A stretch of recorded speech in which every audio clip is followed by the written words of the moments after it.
আসসালামু আলাইকুম। উন্নত স্বাস্থ্য সেবা নিয়ে আপনাদের পাশে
কি হয়েছে সামনে?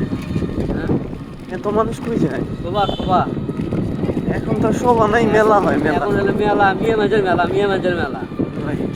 এলে মানুষের বলা মেয়ে মানুষের মেলা সবার দিন শেষ, এখন আর মেলা। দেওয়া ঠিক নয়।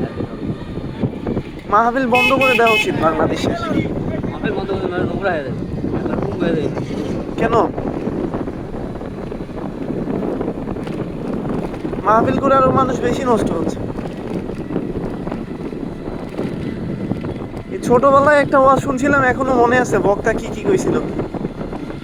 এখন এত ওয়াজ শুনি কিছুই মনে থাকে না। কি অবস্থা! বক্তারা ওই ওই হাদিস কোরআন থেকে ওয়াজ করে, মানে তুই এখন না মানে এটা বক্তাকে দোষ লয়। বক্তারা কি কথা আপনারা ওই তুই মেগি দোকান দেন এই কথা অবশ্যই তাই। কোরআন দেয় রাজনীতি।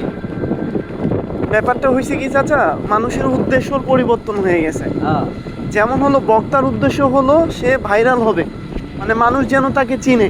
মানুষের পরিবর্তন তার উদ্দেশ্য না। আয়োজকের উদ্দেশ্য, যারা মাহফিল করে এদের উদ্দেশ্য হলো কিছু টাকা ইনকাম করা। মানুষের পরিবর্তন উদ্দেশ্য না। আবার শ্রোতা যারা আছে এদের উদ্দেশ্য হলো মার্কেটিং করা। এই যে মেলা বসছে, কয়জন মানুষ দেখবেন প্যান্ডেলে, কয়জন মানুষ, আর সব মানুষ এদিকে। এটা বলা ঠিক নয়, এটা বসেই দেওয়া ঠিক নয়। এখন হচ্ছে মানুষের কথাও চেঞ্জ হয়ে গেছে, এখন আর কেউ সভা বলেন, এখন বলে মেলা বসছে। তো এটা উন্নতি হয়েছে না অবনতি হয়েছে? ভীষণ সমস্যা।